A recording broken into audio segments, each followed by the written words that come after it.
মৌলভীবাজারের বড়হাটে অভিযান operation Maximus সমাপ্ত। এক নারীসহ ৩ জঙ্গির লাশ উদ্ধার। নিষ্ক্রিয় করা হলো কুমিল্লায় উদ্ধার হওয়া বোমা। বাংলা ভাইয়ের সহযোগীরাই চালাচ্ছে নব্য জেএমবির কর্মকাণ্ড। অভিযোগ নির্যাতিতদের। বিদেশ থেকে চলছে জঙ্গি অর্থায়ন। সন্দেহজনক লেনদেন শনাক্তে নির্দেশ কেন্দ্রীয় ব্যাংকের। মাদক সেবনে বাধা দেয়ায় সাভারে ৮ বছরের এক শিশুকে পিটিয়ে হত্যা। অভিযুক্ত পলাতক। শাস্তি দাবি এলাকাবাসীর। কৃমিনাশক ওষুধ খাওয়ার পর বিভিন্ন জেলায় ৪ শতাধিক শিক্ষার্থী অসুস্থ। হাসপাতালে ভর্তি। উদ্বিগ্ন না হওয়ার পরামর্শ স্বাস্থ্য বিভাগের। এবং প্রাকৃতিক প্রতিকূলতায় পিছিয়ে পড়ছে পদ্মা সেতু প্রকল্পের নদী শাসনের কাজ।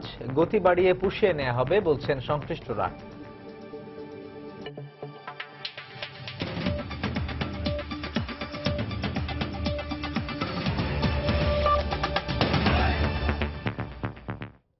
বাংলার সময়ের সঙ্গে আছি আমি জাফর সাদিক এবং আমি সাজিদ রাজু।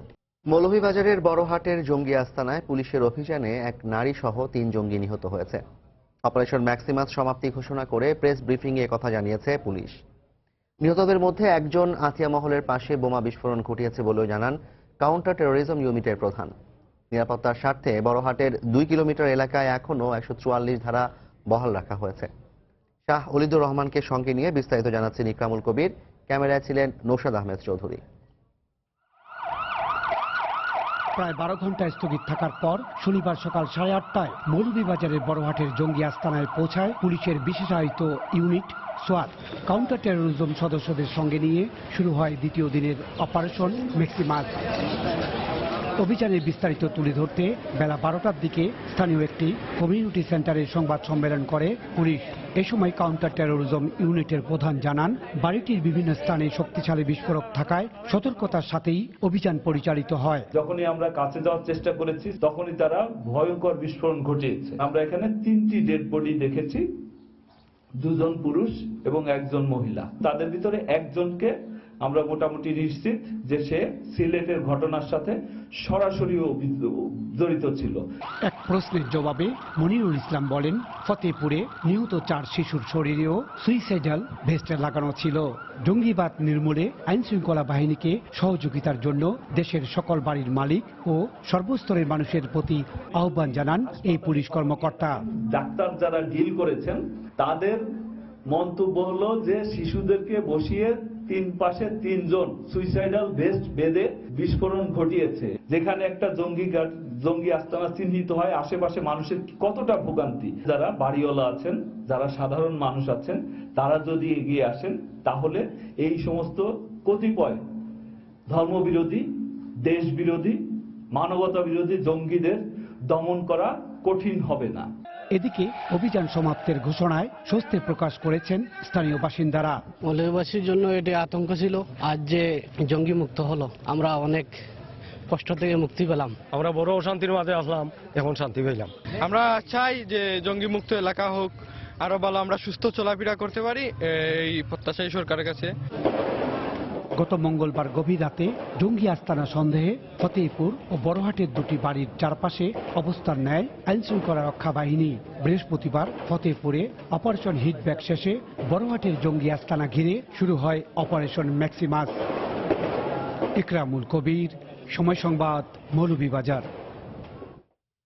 মৌলভীবাজারের ফতেপুরে পুলিশের অভিযান অপারেশন হিটব্যাকে ৪ শিশু সহ নিহত ৭ জন সুইসাইডাল ভেস্টের বিস্ফোরণে মারা গেছে বলে জানিয়েছেন ময়নাতদন্তকারী চিকিৎসক। ময়নাতদন্ত শেষে আজ তিনি কথা জানান। ৪ শিশুর মধ্যে একজনের বয়স ২ থেকে ৩ মাস বলেও জানান চিকিৎসক। গত মঙ্গলবার ফতেপুরের একটি বাড়িতে অভিযান শুরু করে আইন শৃঙ্খলা রক্ষা বাহিনী। অভিযানে ৪ শিশু ও ৩ জঙ্গি নিহত হয়। বৃহস্পতিবার শেষ হয় অপারেশন হিটব্যাক।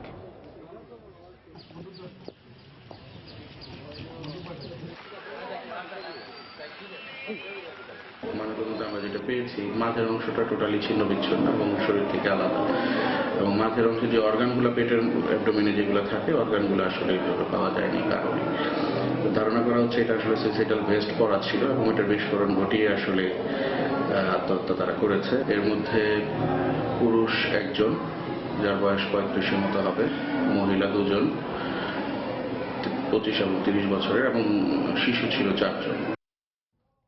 কুমিল্লায় অপারেশন স্ট্রাইক আউটে উদ্ধার হওয়া 11টি বোমা নিষ্ক্রিয় করেছে পুলিশের বোম ডিসপোজাল ইউনিট। সকালে কোটবাড়িতে জঙ্গি আস্তানায় বোমাগুলো নিষ্ক্রিয় করা হয়। সকাল থেকে দুপুর পর্যন্ত 6টি গ্রেনেড, 2টি সুইসাইডাল ভেস্ট ও 2টি শক্তিশালী বোমা নিষ্ক্রিয় করা হয়। বিকেলে আরও বোমা থাকার আশঙ্কায় সেখানে অভিযান চালায় পুলিশ। এ সময় আরেকটি বোমা উদ্ধার করে নিষ্ক্রিয় করা হয়। এ সময় চট্টগ্রাম রেঞ্জের ডিআইজি সাফাত হোসেন ঘটনাস্থলে উপস্থিত ছিলেন। কোটবাড়ির প্রায় 2 কিলোমিটার এলাকা জুড়েও জারি করা হয়েছে 144 ধারা। বুধবার থেকে কোটবাড়ির ওই বাড়িটি ঘিরে রাখে আইনশৃঙ্খলা রক্ষা বাহিনী। গতকাল সেখানে অভিযান চালানো হয়। সেখান থেকে বোমা উদ্ধার করা হলেও বাড়িটিতে কাউকে পাওয়া যায়নি বলে জানান পুলিশের চট্টগ্রাম রেঞ্জের ডিআইজি।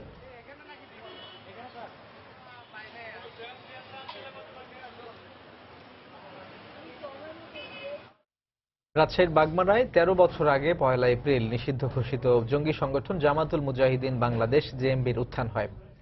বিগত তত্ত্বাবধায়ক সরকারের সময়ে বাংলা ভাই সহ শীর্ষ নেতাদের মৃত্যুদণ্ডের মাধ্যমে সংগঠনটির প্রকাশ্য কার্যক্রম বন্ধ হলেও গত বছর থেকে আবারও জঙ্গি কর্মকাণ্ড শুরু করে নব্য জেএমবি। স্থানীয়দের অভিযোগ, বাংলা ভাইয়ের সহযোগীরা নিখোঁজ ও আত্মগোপনে থেকে সাংগঠনিক তৎপরতা চালাচ্ছে। পুলিশ কর্মকর্তারা বলছেন, জেএমবি সদস্যদের গ্রেপ্তারে চলছে অভিযান। সাইফুর রহমান রকির রিপোর্ট, ক্যামেরা ছিলেন হাবিবুর রহমান পাপ্পু।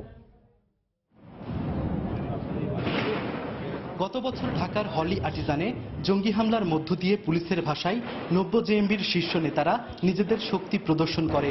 এরপর একে একে কিশোরগঞ্জের শোলাকিয়া, রাজধানীর দক্ষিণখানের পূর্ব আশকোনার সূর্যভিলা, চট্টগ্রামের সীতাকুণ্ড, সিলেটের শিববাড়ি আতিয়া মহলের পর মৌলভীবাজার ও কুমিল্লায় নিজেদের অবস্থান জানান দেয় উগ্রবাদী এই সংগঠনটি। সর্বহারা দমনের নামে 2004 সালের এদিন রাজশাহীর বাগমারায় আত্মপ্রকাশ ঘটে জেএমবির। সে সময় বাংলা ভাই ও তার সহযোগীরা হামিরকুৎসায় টর্চার সেল তৈরি করে প্রকাশ্য দিবালোকে মানুষ হত্যা, গুম, নির্মম নির্যাতন ও চাঁদাবাজির মাধ্যমে দেশব্যাপী আলোড়ন সৃষ্টি করে। নওগাঁর আত্রাই, রানীনগর, নাটোরের নলডাঙ্গা ও রাজশাহীর বাগমারায় প্রায় অর্ধশত নিরীহ মানুষকে হত্যা করে তারা। জেএমবির নির্যাতনে অনেকে পঙ্গুত্ব বরণ করে। সেসব স্মৃতি মনে করে এখনো শিউরে ওঠেন অনেকেই। ওই সময় এমন ভাবে নির্যাতন করছে যে উপত্যকা টাঙ্গা হাতুর দিয়ে পিটাইছে। এখনো সেগুলো কথা মনে পড়লে অত্যন্ত ভয় পাই। চাঁদা চাইছিল, না দেওয়ার কারণে তখন মনে করেন যে ওই বাংলা ভাইয়ের লোকজন আমাকে ওই এলোপেতারি ভাবে মেরে রাস্তায় ফেলে রেখে গেছে। 2007 সালে বাংলা ভাই সহ জেএমবির শীর্ষ নেতাদের ফাঁসির পর দুর্বল হয়ে যায় সংগঠনটির কার্যক্রম। সে সময় মামলায় সাজাপ্রাপ্তরা বিচারের আওতায় আসলেও প্রকৃত অনেক জেএমবি সদস্য এখনো পুলিশের ধরাছোঁয়ার বাইরে থাকায় ক্ষুব্ধ এলাকাবাসী। এখনো তারা অনেকে ঘুরে বেড়ায়। প্রকৃত যারা তারা দেখা যায় যে কোনো মামলায় এক সময় ছিল, এখন তাদের তালিকায় নাই। অনেকে জেএমবি তালিকায় ভুক্ত হবে, এই সময় দেখা যায় তারা চালাক লোক, আগে টাকা পয়সা দিয়ে নাম ধাম কেটে নিছে। জেএমবির একজন হচ্ছে সভাপতি, আর তাই এখন ঘুরে বেড়াচ্ছে, ওপেন ভাবে ঘুরে বেড়াচ্ছে। অবশ্য জেলা পুলিশের শীর্ষ কর্মকর্তা বলছেন, গোয়েন্দা নজরদারি বাড়ানোর পাশাপাশি জেএমবি সদস্যদের গ্রেপ্তারে তৎপর তারা। জঙ্গির যে কার্যক্রমটা সেটা নিয়ন্ত্রণে যে রাখার যে কৌশলটা সেটা আমরা অবলম্বন করছি। আর যেখানে জঙ্গি সংশ্লিষ্টতা কিংবা পাওয়া যাচ্ছে সেখানে আমাদের অভিযান পরিচালনা হচ্ছে। কারা কর্তৃপক্ষ জানিয়েছে, রাজশাহী কেন্দ্রীয় কারাগারে বর্তমানে 64 জন জেএমবি সদস্য বিভিন্ন মেয়াদে সাজা ভোগ করছে। সাইফুর রহমান রকি, সময় সংবাদ, রাজশাহী। সন্দেহজনক লেনদেনের ওপর নজরদারির পাশাপাশি ব্যাংক হিসাব জব্দ সহ নানা ব্যবস্থা নিয়েও বন্ধ করা যাচ্ছে না জঙ্গি অর্থায়ন। বিদেশ থেকে হুন্ডির মাধ্যমে একাধিক হাত ঘুরে টাকা যাচ্ছে জঙ্গিদের হাতে। ব্যাংকিং চ্যানেল এড়িয়ে চলায় বাংলাদেশ ব্যাংক বা আইন শৃঙ্খলা রক্ষা বাহিনীও নিতে পারছে না ব্যবস্থা। বিস্তারিত জানাচ্ছেন কমল দে। সীতাকুণ্ডের জঙ্গি আস্তানা ছায়ানির আত্মঘাতী হামলার পর সিএমপির বোম ডিসপোজাল দল বের করে আনে 5 গ্রাম উচ্চ ক্ষমতা সম্পন্ন বিস্ফোরক, হাইড্রোজেন পারক্সাইড এবং 1 গ্রাম অ্যাসিড। প্রতি গ্রাম বিস্ফোরকের দাম কয়েক লাখ টাকা। নব্য জেএমবির প্রতিটি আস্তানা থেকেই উদ্ধার হচ্ছে বিস্ফোরক এবং বোমা তৈরির নানা উপকরণ। নতুন নতুন আগ্নেয়াস্ত্র রয়েছে। ঘর ভাড়া করে জঙ্গিদের এনে ভরণ পোষণ দিয়ে আত্মঘাতী হওয়ার প্রশিক্ষণ দেওয়া হচ্ছে। অর্থনীতিবিদরা মনে করছেন বিদেশ থেকেই চলছে জঙ্গিদের অর্থায়ন, আর এই টাকা হুন্ডির মাধ্যমেই যাচ্ছে জঙ্গিদের হাতে। অস্ত্র ব্যবসায়ীরা জড়িত হতে পারে, যে বিদেশে তাদেরকে ব্যয় করা হচ্ছে, তারা এই বিস্ফোরক দ্রব্য ওর বাড়িতে পৌঁছাবার পর্যন্ত দায়িত্ব নিয়েছে। সারা দেশে এই এত ব্যক্তিকে জঙ্গির প্রতি সহানুভূতি আছে এবং সেই কাজে জড়িত হচ্ছে, এটার তো একটা লিস্ট লাগবে। জঙ্গিদের নানা কৌশলের কারণে অর্থায়ন প্রতিরোধে কার্যকর ভূমিকা রাখতে পারছে না আইন শৃঙ্খলা বাহিনী। বৃহত্তর চট্টগ্রামে দীর্ঘদিন ধরে জঙ্গি বিরোধী অভিযান চললেও এখন পর্যন্ত অর্থায়নের সাথে সম্পৃক্ত কাউকে চিহ্নিত করা যায়নি। এত বেশি ট্রানজ্যাকশনের মাধ্যমে টাকাটা এক জায়গা থেকে আরেক জায়গায় হস্তান্তরিত হয়, যেটা একেবারেই খুব মাইনুটলি এবং খুব ভালোভাবে যদি এটা না দেখা হয় তাহলে এটা বের করা খুব জটিল কাজ। কিন্তু ওইটা বের করাটা জন্য একেবারে ডেডিকেটেড টিম লাগবে। এদিকে জঙ্গি অর্থায়ন প্রতিরোধে দ্রুত ব্যবস্থা নিতে, সন্দেহজনক লেনদেন চিহ্নিত করে ব্যবস্থা নেওয়ার জন্য ব্যাংকগুলোকে নির্দেশ দিয়েছে বাংলাদেশ ব্যাংক। সাসপিশিয়াস ট্রানজ্যাকশন হওয়া মাত্র কোনো ব্যাংকগুলো যদি হয়ে থাকে তাহলে বাংলাদেশ ব্যাংকে বিএবআই করতে জানাবে এবং জানাইলে সেই সমস্ত অ্যাকাউন্ট বন্ধ করা হয় এবং ব্যবস্থা নেওয়া হয়। জঙ্গি অর্থায়ন রোধে 2002 সালের জুন মাসে গঠন করা হয় Bangladesh financial intelligence unit BFIU। Bangladesh ব্যাংকের মানি লন্ডারিং বিভাগকে 2012 সালে এই ইউনিটে সংযুক্ত করা হয়। সর্বশেষ তথ্য অনুযায়ী প্রায় 1200 সন্দেহজনক ব্যাংক হিসাব চিহ্নিত করেছে এই ইউনিট। কমল দে, সময় সংবাদ, চট্টগ্রাম। বাংলার সময় আরো থাকছে। বৃষ্টি ও পাহাড়ি ঢলে নতুন করে সুনামগঞ্জের 4000 হেক্টর ফসলি জমি প্লাবিত। ক্ষতিগ্রস্ত কৃষক। সাতক্ষীরায় কপোতাক্ষ নদের বাঁধ ভেঙে তলিয়ে গেছে 200 বিঘা মাছের ক্ষেত। পদ্মা সেতুর নির্মাণ কাজের অগ্রগতি নিয়ে প্রতি মাসের 1 তারিখে আমরা বিশেষ রিপোর্ট প্রচার করে থাকি। তারই ধারাবাহিকতায় এবার থাকছে নদী শাসন নিয়ে রিপোর্ট। পদ্মা সেতুর অগ্রগতিতে অন্যতম প্রধান চ্যালেঞ্জ হয়ে উঠেছে নদী শাসন। প্রাকৃতিক নানা প্রতিকূলতায় লক্ষ্য অনুযায়ী এগোচ্ছে না কাজ। প্রকল্প সংশ্লিষ্টরা বলছেন, যেটুকু পিছিয়েছে কাজের গতি বাড়িয়ে তা পুষিয়ে নেওয়া হবে। এই কাজে আগে শুধু চীনের বিশেষজ্ঞরা কাজ করলেও এবার অন্যান্য দেশ থেকেও আসছেন বিশেষজ্ঞ। প্রকল্প এলাকা ঘুরে এসে এহসান জুয়েলের রিপোর্ট, ছবি তুলেছেন সাইফুল ইসলাম। বর্ষায় প্রমত্তা পদ্মা এখন অনেকটাই শান্ত, সুবোধ বালকের মতো। এই সুযোগে তাই পুরোদমে এগিয়ে নেওয়া হচ্ছে কাজ। মাঝ নদীতে ভাসমান বার্জে ভরাট করা হচ্ছে শত শত বালুর বস্তা। পাড়ের ব্যস্ততার পাশাপাশি দিনরাত যন্ত্র আর মানুষের কর্মব্যস্ততার চিত্র মাঝ নদীতেও। মূলত নদীর গতিপথ নিয়ন্ত্রণ এবং ভাঙন রোধ করাই 8,807 কোটি টাকার নদী শাসন প্রকল্পের উদ্দেশ্য। তবে এখানকার মাটির গঠন এবং বর্ষায় তীব্র স্রোতের কারণে বেশ পিছিয়ে যাচ্ছে নদী শাসনের কাজ। চলতি মাস পর্যন্ত মূল সেতুর কাজ 50 ভাগ শেষ হওয়ার কথা, হয়েছে 40 ভাগ। নদী শাসনের কাজে 48 ভাগ অগ্রগতি হওয়ার কথা থাকলেও হয়েছে মাত্র 28 ভাগ। কাজের দায়িত্বে চীনের সিনো হাইড্রো কোম্পানি থাকলেও নদী শাসনের গতি বাড়াতে এবার অন্য দেশ থেকেও বিশেষজ্ঞরা আসছেন। আমাদের কিছু টেকনিক্যাল চ্যালেঞ্জ আছে, সেই চ্যালেঞ্জের জন্য অলরেডি আমাদের নেদারল্যান্ড থেকে একজন মিস্টার কারবাহাল বলে যমুনা ব্রিজে কাজ করেছেন, উনি আমাদের প্যানেল অফ এক্সপার্ট, উনি আমাদের সাইটে অবস্থান করছে। সিনো হাইড্রোতেও আর কিছু লোক অলরেডি জয়েন করছে এবং তারাও কিছু আদার দেন নন চাইনিজ কিছু এক্সপার্টকে তারা নিয়ে আসতেছে। জাজিরা প্রান্তে নদীর পার রক্ষায়ও শুরু হয়েছে কাজ। শরীয়তপুরের জাজিরা থেকে মাদারীপুরের কাঁঠালবাড়ি পর্যন্ত নির্মাণ করা হচ্ছে 4 কিলোমিটার দীর্ঘ বাঁধ। একই ধরনের 1 কিলোমিটার বাঁধ হবে মাওয়া প্রান্তেও। নির্ধারিত সময় শেষ করতে গেলে কাজের গতি আরো বাড়াতে হবে আমাদের। এখন কাজের গতি আমরা আশা করছি ভবিষ্যতে দিন দিনই বাড়বে এবং এটা কাজের অনুকূল পরিবেশ। 2014 সালের ডিসেম্বরে শুরু হওয়া নদী শাসন প্রকল্পের কাজ হচ্ছে 12 কিলোমিটার এলাকায়। এর মধ্যে মাওয়া প্রান্তে 1.5 কিলোমিটার এবং জাজিরা প্রান্তে রয়েছে 10.5 কিলোমিটার। এখন পর্যন্ত 17 লাখের বেশি 125 কেজি ওজনের এবং 800 কেজি ওজনের প্রায় 4.5 লাখ বালুর বস্তা নদীতে ফেলা হয়েছে। নদী শাসনের কাজটিকে সবচেয়ে দুরূহ হিসাবে বিবেচনা করা হয়। আর তা যদি হয় পদ্মার মতো এমন অশান্ত নদীতে, তবে নিঃসন্দেহে তা আরো বেশি চ্যালেঞ্জিং। গত প্রায় 2.5 বছর ধরে এই কাজটি করে যাচ্ছে সিনো হাইড্রো। পদ্মা সেতু হয়ে যাওয়ার পর আরো অনেক বছর ধরেই নিয়মিতভাবে চালিয়ে যেতে হবে এই নদী শাসনের কাজ। এহসান জুয়েল, সময় সংবাদ, মুন্সিগঞ্জ। কৃমিনাশক ওষুধ খাওয়ার পর দেশের বিভিন্ন জেলার 4 শতাধিক স্কুলগামী শিক্ষার্থী অসুস্থ হয়ে পড়েছে। তাদের স্থানীয় বিভিন্ন হাসপাতালে ভর্তি করা হয়েছে। ঝিনাইদহে সকালে জেলা স্বাস্থ্য বিভাগের পক্ষ থেকে জাতীয় কৃমি নিয়ন্ত্রণ সপ্তাহ উপলক্ষে বিভিন্ন শিক্ষা প্রতিষ্ঠানের শিক্ষার্থীদের কৃমিনাশক ট্যাবলেট খাওয়ানো হয়। শিক্ষকরা জানান, এরই অংশ হিসেবে অচিন্তপুর মাধ্যমিক বিদ্যালয়ের শিক্ষার্থীদের এই ট্যাবলেট খাওয়ানোর পর কয়েকজন শিক্ষার্থী অসুস্থ হয়ে পড়ে। এরপর একে একে দেবতলা, কবিরপুর, ইতামপুর সহ বেশ কয়েকটি বিদ্যালয়ের 1.5 শতাধিক শিক্ষার্থী অসুস্থ হয়ে পড়ে। দ্রুত তাদের শৈলকুপা উপজেলা স্বাস্থ্য কমপ্লেক্সে ভর্তি করা হয়। এদিকে কুষ্টিয়া ও গাজীপুরেও ওষুধ খাওয়ার পর 2 শতাধিক শিক্ষার্থীর অসুস্থতার খবর পাওয়া গেছে।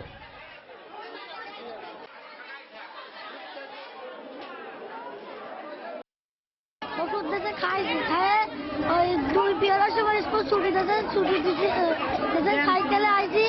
সাইকেলে আইসে বাড়ি যাই গেছি, মাথা ঘুরে পড়ে গেছি। প্রত্যেকটা বাচ্চা কৃমির ট্যাবলেট খেয়ে বাড়িতে চলে যাওয়ার পরেও হয়তো সাইকেলে রোদে ঘোরাঘুরি করছে, কিংবা শুনেছে তার বাবা মা যে অমুক বাচ্চাটা অসুস্থ হয়েছে, সাথে সাথে তার শুরু হয়েছে যে আমারও পেটে ব্যথা কিংবা মাথা ঘোরা।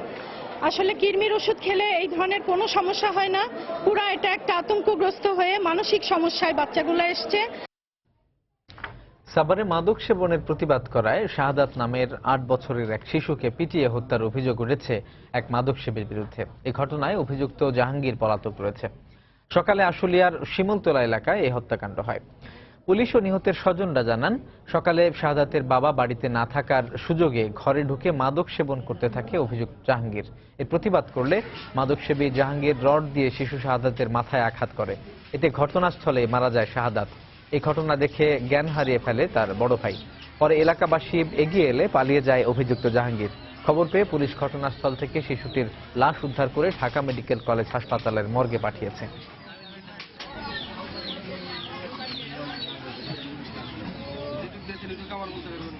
বাধা দেওয়ার পরে এই ছোট ছেলেটাকে লোক মাইরা ফেলাইছে, বড় ছেলেটা দেখা অজ্ঞান হয়ে গেছে। একবার না 17-17 বার ধরছে, দইরা তাকে ছেড়ে দিয়ে জায়গা। আর এলাকার যত পোলা লোকজন আছে সে মাদক দিয়া নেশা দিয়া সব পোলা আমার খারাপ বানিয়ে ফেলাইছে। এলাকার মাতবর ওই যে কফু মাতবর রুমান ভাইরা নিষেধ করছে এটা বেচার জন্য, তারপরে উনি থামে না যে আমি মরে যাবো কয়দিন পরে। ও কয় যে ওর বউ পোলাবেন যে আমি নিজে খাই। আসলে তা না, সন্ধ্যার পরে এখন প্রায় শত মানুষ জমা থাকে, আমরা চুরি দাঁড়ি হইতেছি। বগুড়া একটি বেসরকারি হাসপাতাল থেকে এক নবজাতক চুরির অভিযোগ উঠেছে। সকালে শহরের ঝোপগাড়ি এলাকায় হাসপাতাল থেকে শিশুটি চুরি হয় বলে অভিযোগ করেন স্বজনরা। গত 29 মার্চ মোহাম্মদ আলী হাসপাতালে শিশুটির জন্ম হয়। আজ সকালে গাইনি ওয়ার্ডে এক নারী শিশুটির জন্ডিস হয়েছে বলে বারান্দায় রোদে নিয়ে যায় বলে জানান শিশুটির মা হোসনে আরা। কিছুক্ষণ পর বারান্দায় গিয়ে শিশুটিকে দেখতে না পেয়ে বিভিন্ন জায়গায় খোঁজাখুঁজি করে স্বজনরা। পরে শিশুটি চুরির অভিযোগে থানায় জিডি করেন তার বাবা। নবজাতককে উদ্ধারে অভিযান চালানো হচ্ছে বলে জানিয়েছে পুলিশ।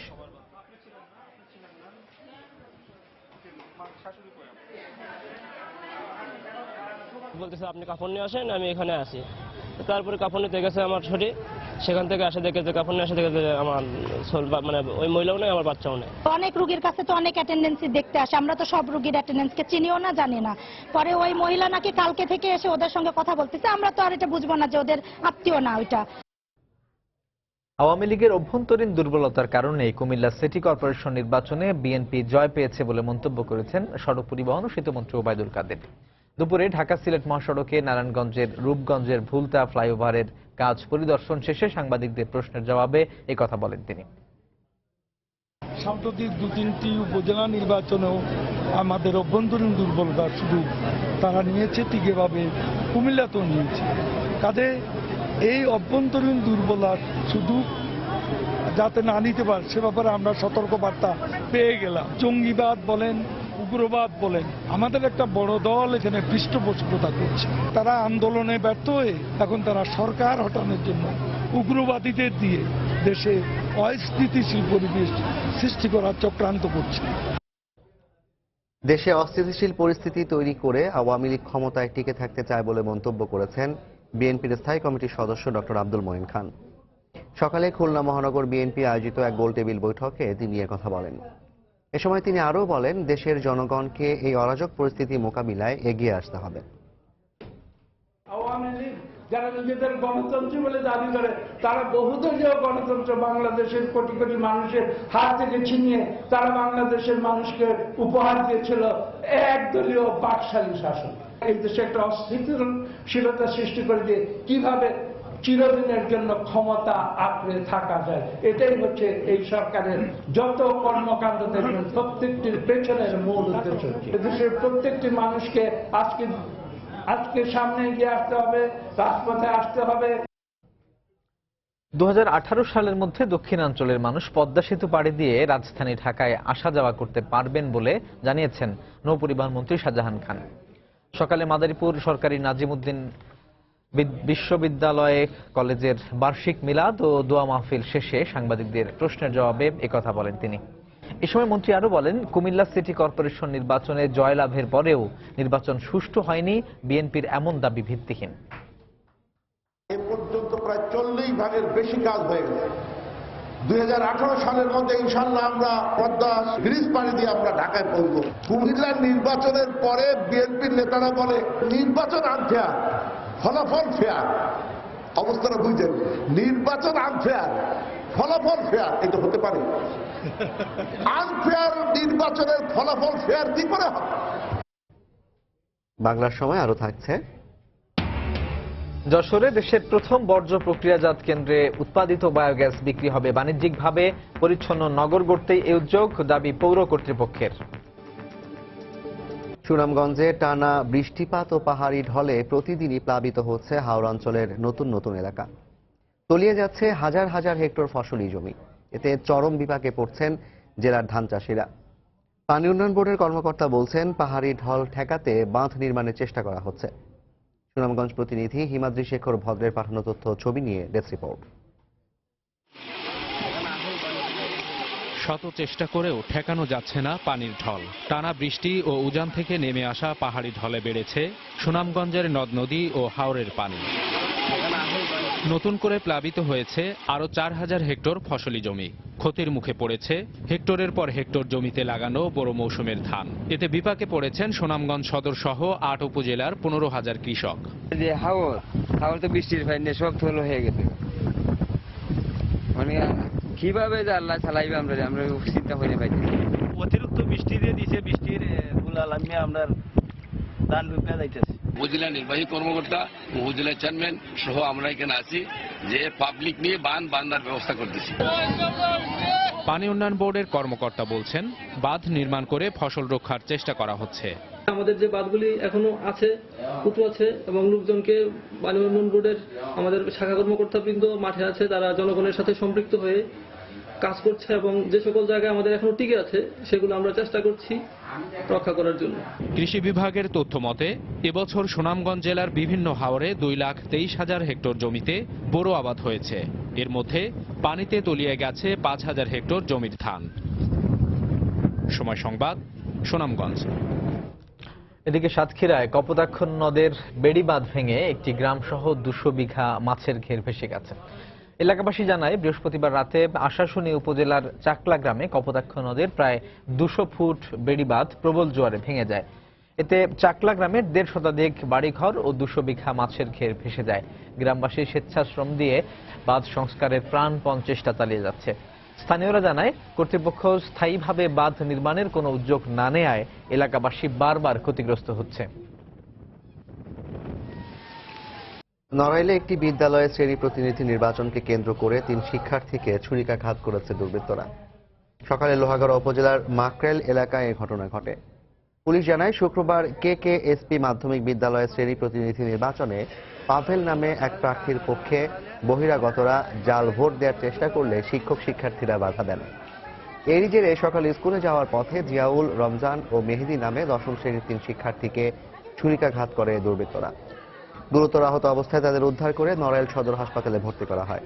পরে উন্নত চিকিৎসার জন্য রিয়াজুলকে যশোর মেডিকেল কলেজে পাঠানো হয়।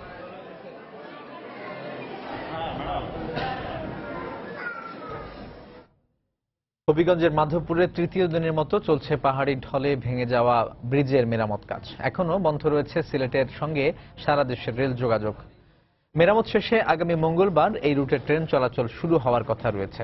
রেল কর্তৃপক্ষ জানায়, সকাল থেকে একজন চিফ ইঞ্জিনিয়ারের নেতৃত্বে 130 জন শ্রমিক পুনরায় কাজ শুরু করে, কিন্তু বৃষ্টির কারণে মেরামত কাজ বাধাগ্রস্ত হচ্ছে বলে জানিয়েছে রেল কর্তৃপক্ষ। মেরামত শেষ হলে দ্রুত সময়ের মধ্যেই রেল যোগাযোগ চালু করা হবে। গত বৃহস্পতিবার সকালে প্রচণ্ড বৃষ্টিতে পাহাড়ি ঢলে মাধবপুরের ইটাখোলা এলাকার তেলনিয়া খালের উপর নির্মিত রেল ব্রিজটি ভেঙে ধসে যায়। ব্রিজটি নিচ থেকে অবৈধভাবে বালু উত্তোলনের কারণে পিলারগুলো সরে ব্রিজটি ধসে পড়েছে বলে জানিয়েছে স্থানীয়রা।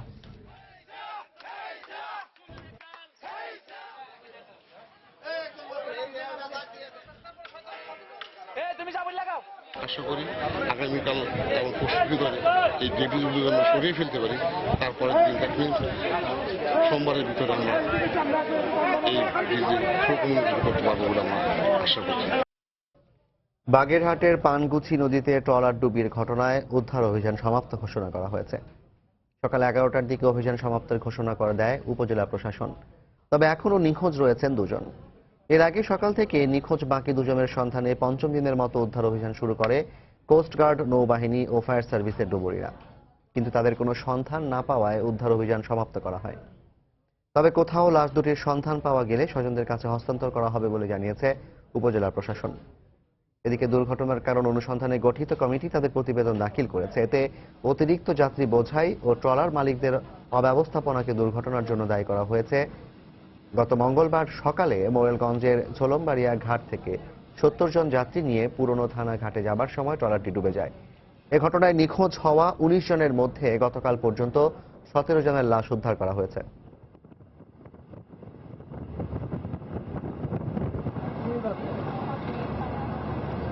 সম্মিলিতভাবে আমরা 17টি মৃতদেহ উদ্ধার করে পুলিশের মাধ্যমে তাদের নিকটাত্মীয়দের কাছে হস্তান্তর করেছি। এ পর্যন্ত 2 জন নিখোঁজ রয়েছে। এ ব্যাপারে স্থানীয় প্রশাসন পরবর্তীতে যদি তাদের কোনো খোঁজ পায় নিশ্চয়ই এ ব্যাপারে ব্যবস্থা নেবে। ট্রলারে অধিক যাত্রী বোঝাই, এটা আসলে মেইন কারণ। যারা ইজারাদার তাদের অধিক মুনাফা লাভের কারণে তাদের যে অব্যবস্থাপনা, সেই সাথে আমাদের যে স্থানীয় বাস টার্মিনালের যে লোকাল বাসের যাত্রী নিতে বাধ্য করা, এ সকল বিষয় আমরা আইডেন্টিফাই করেছি। চট্টগ্রামে রোববারের হরতালের সমর্থনে বের হওয়া ছাত্রদলের মিছিল পুলিশের বাধায় পণ্ড হয়ে গেছে। এ সময় লাঠিচার্জে অন্তত 5 জন আহত হয়েছেন।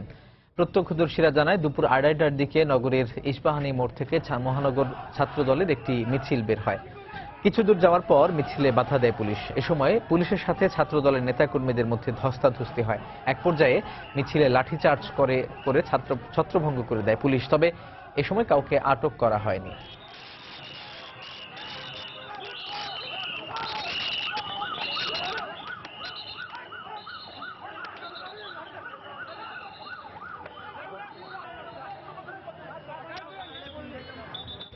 যশোরের বেনাপোলে অভিযান চালিয়ে 15টি স্বর্ণের বার ও একটি মোটরসাইকেল জব্দ করেছে বর্ডার গার্ড বাংলাদেশ বিজিবি। এ সময় 2 জনকে আটক করা হয়। বিজিবি জানায় সকালে বেনাপোল সীমান্তের গাজীপুর মসজিদের পেছনে একটি বাড়িতে অভিযান চালানো হয়। ঘটনাস্থল থেকে নুরুল ইসলাম ও শামীম হোসেন নামে 2 জনকে 15টি স্বর্ণের বার সহ আটক করা হয়। এ সময় ঘটনাস্থল থেকে একটি মোটরসাইকেল ও 4টি মোবাইল ফোন জব্দ করে বিজিবি। দেশের প্রথম বর্জ্য প্রক্রিয়াজাত কেন্দ্র স্থাপন করা হচ্ছে যশোরে। এ কেন্দ্রে আবর্জনা প্রক্রিয়াজাত করে উৎপাদন করা হবে বায়োগ্যাস, বিদ্যুৎ ও জৈব সার। ইতিমধ্যে প্রকল্পের অর্ধেক কাজ শেষ হয়ে গেছে। যশোর পৌরসভার এমন উদ্যোগে সন্তোষ প্রকাশ করেছেন এলাকাবাসী। পৌর কর্তৃপক্ষ বলছে পরিচ্ছন্ন নগর গড়তেই এই উদ্যোগ। জুয়েল মৃধার তথ্য ও আবুল কালাম আজাদের ছবি নিয়ে ডেস্ক রিপোর্ট। যশোর পৌরসভার ব্যবস্থাপনায় শহরতলির ঝুমঝুমপুর আবর্জনা কেন্দ্রে স্থাপন করা হচ্ছে বর্জ্য প্রক্রিয়াজাত কেন্দ্র। সরকার ও এডিবির আর্থিক সহযোগিতায় সিটি রিজিয়ন ডেভেলপমেন্ট প্রজেক্টের আওতায় এ প্রকল্প বাস্তবায়ন করা হচ্ছে। 20 বছরের এ প্রকল্পে প্রতিদিন 45 টন আবর্জনা প্রক্রিয়াজাত করার লক্ষ্যমাত্রা নির্ধারণ করা হয়েছে। তবে শুরুতে এ কেন্দ্রে প্রতিদিন 25 থেকে 30 টন বর্জ্য প্রক্রিয়াজাত করে বায়োগ্যাস, জৈব সার ও বিদ্যুৎ উৎপাদন করবে। প্রকল্প এলাকায় বায়োগ্যাস ও সার বাণিজ্যিকভাবে বিক্রি করা হবে। এছাড়া উৎপাদিত বিদ্যুৎ প্রকল্প এলাকায় আলোকিত করা ছাড়াও বিভিন্ন প্ল্যান্টে ব্যবহার করা হবে। এখানে কম্পোস্ট সার হবে, এখানে পাওয়ার জেনারেট হবে, যে পাওয়ার থেকে আমরা ওখানকার ইকুইপমেন্টগুলো চালাতে পারবো। প্রকল্পের কাজে জড়িত এ প্রকৌশলী জানালেন ইতোমধ্যে 50% কাজ সম্পন্ন হয়েছে। কম্পোস্ট প্ল্যান্টের ফাইলিং শেষ, আমাদের বেস শেষ, এখন আমরা শর্ট কলাম করে ফেলছি। শুধু আমরা গ্রেড বিম করব, তার উপরে 5 দিয়ে আমরা ট্রাসের কাজ করব, তখনই আমাদের এই কাজটা দৃশ্যমান হবে। পৌরসভার এই উদ্যোগে সন্তোষ প্রকাশ করেছেন দীর্ঘদিন দুর্গন্ধের মধ্যে বসবাস করা এলাকাবাসী। এত দুর্গন্ধ আমরা এখানে টিকতে পারতাম না, কিন্তু বেরোতে পারতাম না গন্ধ থেকে। পৌরসভায় এমন একটা সুন্দর উদ্যোগ নিয়েছে, যেখানে এত বড় সুন্দর একটা প্রতিষ্ঠান করেছে, যাতে আমাদের এই দুর্গন্ধ থেকে আমরা মুক্ত থাকতে পারি। যশোরকে পরিচ্ছন্ন নগর হিসেবে গড়ে তুলতেই এ ব্যবস্থা নেওয়া হচ্ছে বলে জানালেন মেয়র। ময়লা অপসারণ, বর্জ্য অপসারণ এবং এটিকে একটি সিস্টেমের মধ্যে আনা, আমি মনে করি এটি হওয়ার পরে একটি সম্পূর্ণরূপে আমরা নিয়ন্ত্রিতভাবে বর্জ্য ব্যবস্থাপনার কাজ করতে পারবো। প্রকল্পটি সচল রাখতে আবর্জনা সংগ্রহে পৌরসভার 9টি ওয়ার্ডে 90টি কন্টেইনার ডাস্টবিন ব্যবহার করা হবে। এছাড়াও চৌগাছা, অভয়নগর ও ঝিকরগাছা পৌরসভা থেকে প্রতিদিন বর্জ্য সংগ্রহ করা হবে। সময় সংবাদ, যশোর। চামড়া শিল্প রক্ষায় উপযুক্ত পরিবেশ নিশ্চিতের দাবিতে যশোর ও নাটোরে মানববন্ধন করেছেন চামড়া ব্যবসায়ীরা। দুপুরে যশোরের রাজাহাটে চামড়া ব্যবসায়ী সমিতির উদ্যোগে একটি মানববন্ধন করা হয়। এতে জেলার চামড়া ব্যবসায় জড়িত শতাধিক মানুষ অংশ নেন। এ সময় সাভারের নির্মাণাধীন ট্যানারিতে গ্যাস, বিদ্যুৎ ও পানি সহ উপযুক্ত পরিবেশ নিশ্চিতের দাবি জানান বক্তারা।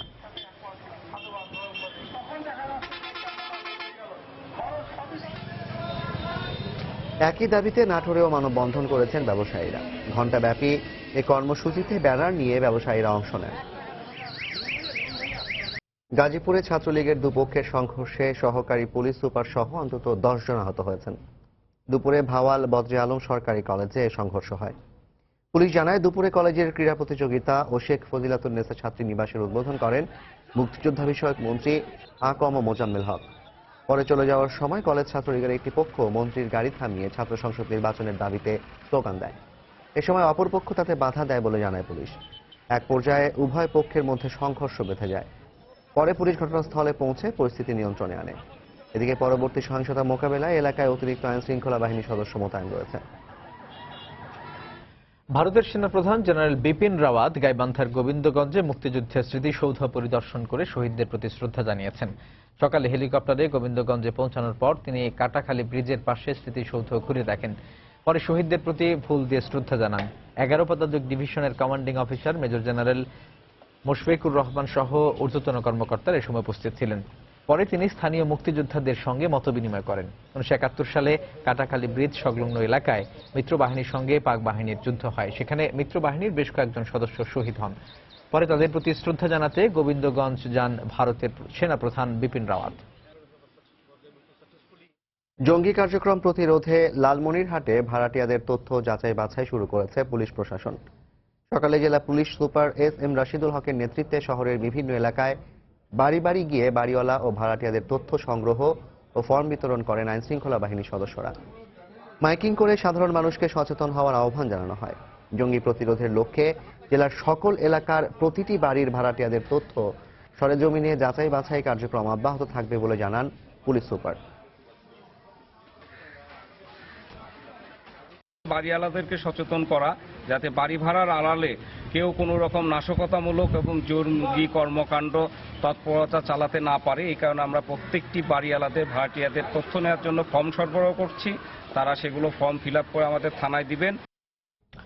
ময়মনসিংহে কৈশোর তারুণ্যের আয়োজনে চলছে 3 দিন ব্যাপী বইমেলা।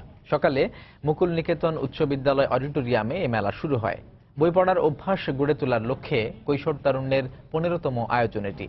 সকাল থেকেই মেলা প্রাঙ্গণে ছিল উপচে পড়া ভিড়। বইমেলাকে ঘিরে উচ্ছ্বসিত বিদ্যালয়ের শিক্ষার্থীরা। আগামী 3রা এপ্রিল পর্যন্ত প্রতিদিন সকাল 8টা থেকে বিকেল 5টা পর্যন্ত চলবে এ মেলা।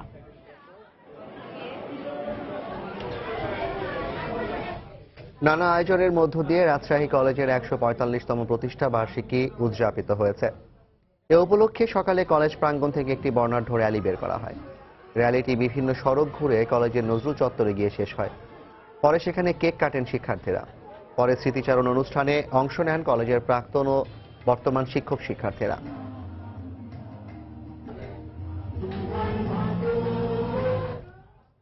বাংলার সময় শীর্ষ সংবাদগুলো জানিয়ে দিচ্ছি আরো একবার। মৌলভীবাজারের বড়হাটে অভিযান অপারেশন ম্যাক্সিমাস সমাপ্ত। এক নারী সহ 3 জঙ্গির লাশ উদ্ধার। নিষ্ক্রিয় করা হলো কুমিল্লায় উদ্ধার হওয়া বোমা। বাংলা ভাইয়ের সহযোগীরাই চালাচ্ছে নব্যজেম্বের কর্মকাণ্ড। অভিযোগ, নির্যাতিতদের বিদেশ থেকে চলছে জঙ্গি অর্থায়ন। সন্দেহজনক লেনদেন শনাক্তে নির্দেশ কেন্দ্রীয় ব্যাংকের। মাদক সেবনে বাধা দেয় সাভারে 8 বছরের শিশুকে পিটিয়ে হত্যা। অভিযুক্ত পলাতক, শাস্তি দাবি এলাকাবাসীর। কৃমিনাশক ওষুধ খাওয়ার পর বিভিন্ন জেলায় 4 শতাধিক শিক্ষার্থী অসুস্থ। হাসপাতালে ভর্তি, উদ্বিগ্ন না হওয়ার পরামর্শ স্বাস্থ্য বিভাগের। এবং প্রাকৃতিক প্রতিকূলতায় পিছিয়ে পড়ছে পদ্মা সেতু প্রকল্পের নদী শাসনের কাজ, গতি বাড়িয়ে পুষিয়ে নেওয়া হবে বলছেন সংশ্লিষ্টরা। এই ছিল বাংলার সময়। যে কোনো খবর পেতে ভিজিট করুন সময়নিউজ.tv। এছাড়া এইমাত্র পাওয়া খবর আপনার মোবাইলে পেতে SMS করুন *BN লিখে পাঠিয়ে দিন 16242 নম্বরে। আর সঙ্গে থাকুন সময়।